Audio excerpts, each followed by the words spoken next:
Hello, I see you're interested in the Corsa with mobile connectivity. Exactly. And advanced European engineering for a fun dynamic drive. All for just £149 initial rental, then £149 a month. Really? Search Corsa Energy. Vauxhall. British brand since 1903.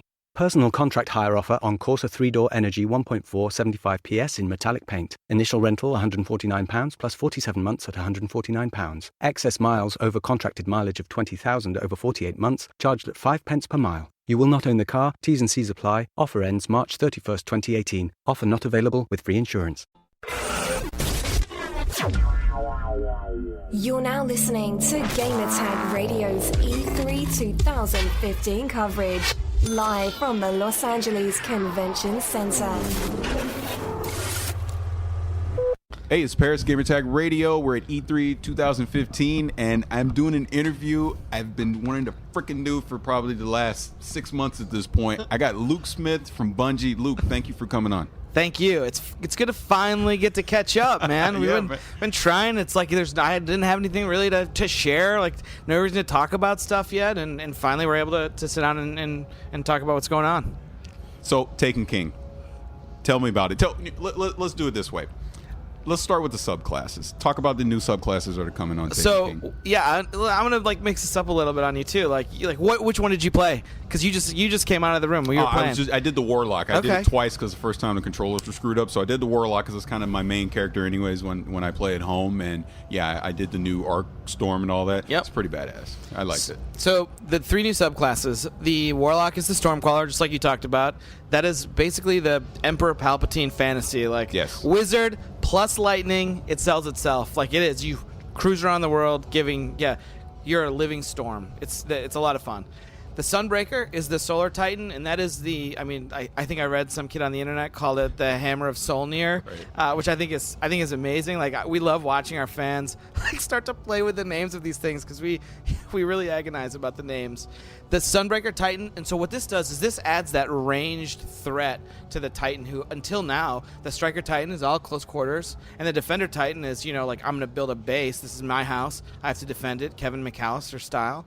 And then the third class, which is currently my favorite, which is the Night Stalker Hunter. And so with the Hunter, we had 2 really strong lone wolf fantasies for the Gunslinger and the Blade Dancer. The Blade Dancers have this invisible medic part of their tree that they can go to, but when we were thinking about the new super for the Hunter, we wanted a more supportive build.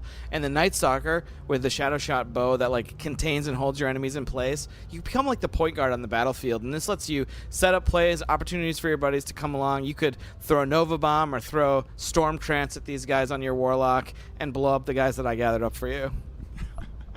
Right on. So, moving on from the subclasses, I noticed in the weapons, I saw a lot of Suros. So, what's the story behind that? Because there was a Suros rocket launcher, there was a Suros, I think, pulse rifle I saw, and something else too, I think. So, talk about that. Yeah. So, what we're doing is we took a couple of our exotics that we thought looked really cool, and we felt like we could take to a different place, like Suros and the Amalon Hardlight are 2 examples that I'll use, and we asked ourselves the question in fiction: what would happen if Guardians were truly uncovering these artifacts or buying them from Xur, and then taking them back to the city? What would happen in this in our crazy future? And we're like, oh well, commerce would take over. These things would become manufactured and then redistributed to Guardians of the City to go out and wage war on our enemies.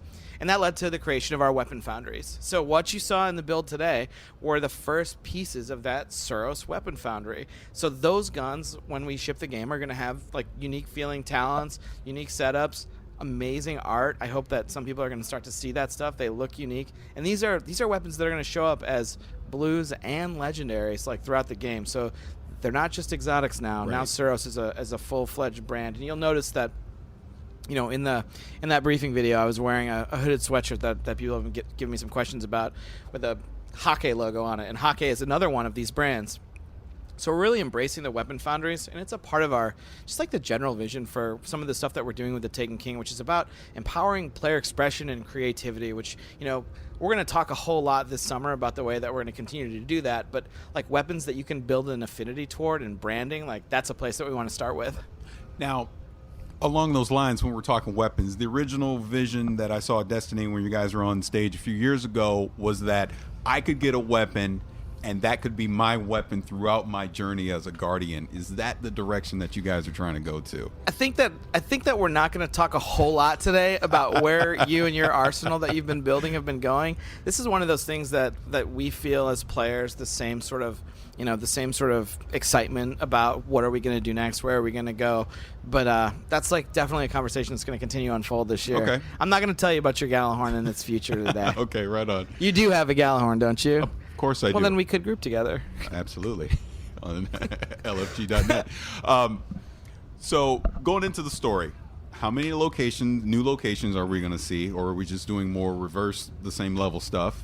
And how many story missions are we going to see? So we're not going to talk about how many story missions there are Okay. in the Taken King campaign, but it is a full, rich campaign, voice acted, cinematics, everything. And we have a brand new destination, the Dreadnought. That's Oryx's fortress. Right. So when you're looking at the cool art for the game, like these three characters behind us, that because this is audio, no one can see. Those guys are on the Dreadnought itself. The Dreadnought is our first new destination that we've been able to add to the world. It's something we're super excited to get players into. What does it mean when I say we're adding a new destination? Well, this is a place where there's new spaces, new patrols, brand new patrol types. We're taking some of those new patrol types, sprinkling them back through the world, updating the rest of the game world with some of the Taken presence itself. But also, we're building new strikes. Some of those are going to take place in the Dreadnought. And the maybe most asked question this week, so I'm just going to answer it before you ask it, is yes, there's a brand new 6-player raid, and it takes place on the Dreadnought, and it's coming out this fall with the Taken King. Oh, of course we were going to get to the raid. So since you brought that up, talk about this. I'm leaning in. Yes, talk about that Oryx character, and then what can you tell us about this new raid? So let's talk about Oryx. So Oryx represents a lot of cool stuff to us as developers. His presence in our game is a way that we are able to acknowledge and nod to the work that players have done.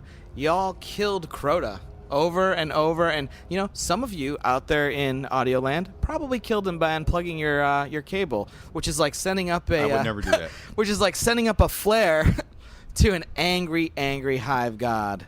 And Oryx is that god, and he has returned with vengeance in his mind. What are you going to say about this? I'm not gonna lie, I did it. I think the confession's great. It's healthy. We can move past it. Thank you. That's Thank great. you. I feel the weight off of my chest now. What is Bungie doing towards the multiplayer lag thing? Because I go into Prison of Elders, or not Prison of Elders, I go into Trials, and I see people lag switching. What can, if anything, Bungie do to fix or get rid of that? I think with stuff like Trials of Osiris, which is a brand new PvP activity in Destiny, like we're in the spirit of our updating of the game. We've updated the game over 30 times since the game came out. We're always learning new things that players are going to do to the game, and we're going to continue our establishing tradition of updating the game and making stuff like that better. As far as to your specific question about Trials of Osiris, that's actually something I don't know the answer to. We're going back to the raid, but yeah, I felt like Yeah, what you did yeah. there was you're like, ask that hard question. Okay, I'm coming back. Okay, I'm coming like, back. No. Good cop, bad cop. Good cop. Okay, if that's how we're gonna do it, I'll just pay attention to that. When the mic switches, I'll change tone too. Oh no, I'm going to be bad cop with this raid, but Well, let's talk more about Oryx then. no. Actually, I want to stay on the multiplayer for just a second. So talk about those new modes that are coming. So what we're showing today at E3 is we have Mayhem, which is, I think Lars Bakken said it pretty funnily in the briefing video, like what happens when we wondered what happened when we give people infinite super energy and grenades. The answer is, chaos. And so Mayhem is a really fun thing for us to show here, because when we want players to get their hands on the new subclasses and get as much time with them as possible, making that thing recharge every minute means you're going to get a lot of uptime with your Storm Trance or your Shadow Shot or the Hammer of Soul if you're a Sunbreaker Titan.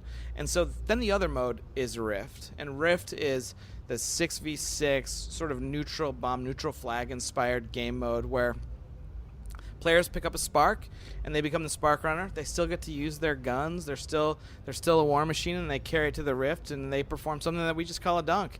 And the dunk kills a bunch of players who are nearby, and you get bonus points for going in backwards.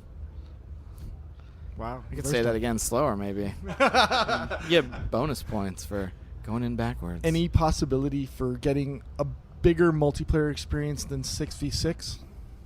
Yeah, we're really only talking this week about sort of the core experiences that we're sharing with people today. I think that's a good question.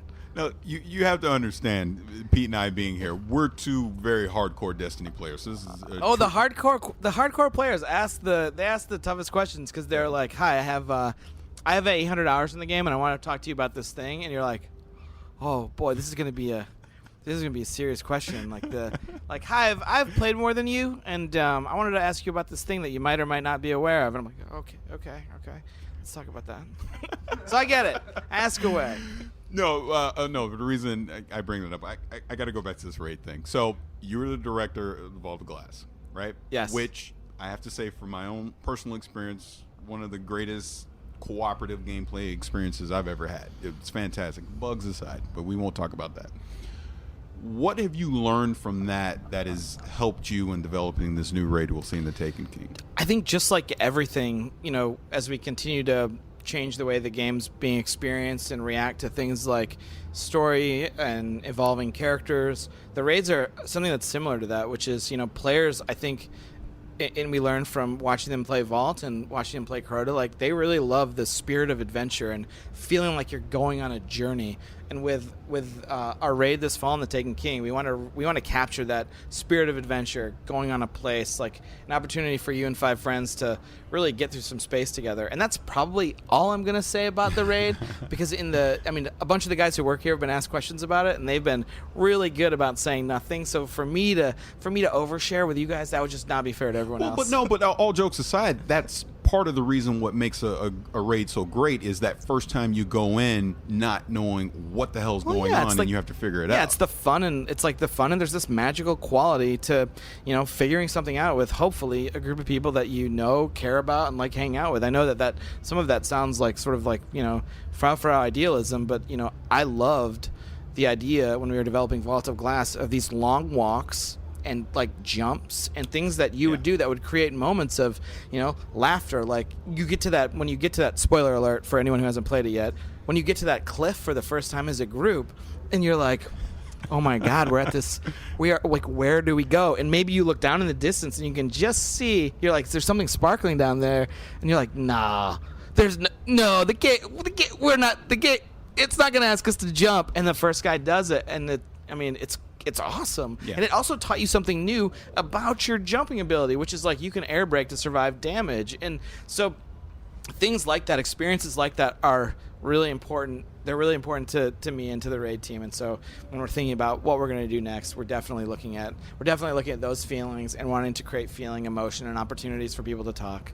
Now, I have to pause completely on Destiny for a second to say, you guys can't see it because it's audio, but this dude is trying to make me laugh so much just with the looks on his face. And for those of you who don't know, Luke Smith is old school podcaster, so him holding the mic and talking, I know, is obviously very comfortable for you. So you're having a blast with this. Absolutely right. Yeah. It is. Do you miss it? There are times when I do really miss it. I loved doing stuff like One Up Yours back in the day. Like I love those guys. Like it's a lot of fun, and it's still one of my favorite favorite things to think about that I've done in my career. Like it's awesome. It's super fun. Yeah, I was talking to Garnet last night. I was even telling him the same thing. I was like, dude, I miss you doing the podcasting stuff. I used to tune in every week to listen to you guys. Like when you guys used to do your E3 stuff and all together and arguing about Sony's better than this or that's bullshit or whatever. It was great, man. I mean, it definitely inspired me to keep going in podcasting. There was a part of it that I never understood, which is like anytime I hear my own voice, it's like, who wants to listen to like a nasal, whiny Midwesterner, right? Like it's like just it is not an ear-friendly voice. I wish if I talked more like this. And then you're like, that guy sounds like he's like gonna touch someone or himself, like that's like, yeah, what is going on? Like, we're done. No, but so Taken King's coming out September 15th. September 15th. Yeah. You're charging $40 for it. Yeah, you got PlayStation a legendary. 4. Can you talk about that legendary? Yeah, so the legendary edition is the edition of the game that has Vanilla Destiny and both DLC packs, the Dark Below, House of Wolves, and the Taken King. And the reason we have this legendary edition is because it's really important to us to get as many players together when we put out a major release. We want it to be an opportunity for players who, maybe checked out the game, and fell off the wagon. Well, we want to get them back on, get them back together, get them connected to their friends again, and we want to create ways for players to come together, converge, and then push through this Taken King adventure and figure out what happens at the end of it. Now, one last question for me. Some of my old raiding buddies back in the day, these are the guys that fell off the wagon. A couple of them came back with House of Wolves, but a few of them have stayed away. So I'm going to make them listen to this, right? What would you tell them that they need, why they need to play the Taken King? Why should they jump back into Destiny? Because over the last year, we've been listening so much to what our fans have been talking about, and we've been experiencing the game as players too. I have 3 level 34 characters. I've played some 700 hours of Destiny. A bunch of us on the development team are playing the game right alongside everyone, and it's a game that we're really committed to continuing to improve. And the Taken King is that next major improvement to the Destiny universe, and it is our next opportunity to learn and grow, and we want to bring as many people back for that. Okay, Pete, any last thing? No. Thank you for everything you guys have been doing. You've and I think Paris said it earlier, you ruined my marriage too. Yeah. I'm about to get divorced because of this game. I just want you to know that. It is your fault. Yeah. We have a hashtag, Destiny Wife Problems. Your fault. I apologize for the domestic issues at home on behalf of everyone at Bungie. No, but look, thank you. We really appreciate it. Thanks a lot. It was a lot of fun, guys. All right, thank you. You're listening to Gamertag Radio. Be sure to like us on Facebook. Follow us on Twitter. Thanks for listening. Tune in next week.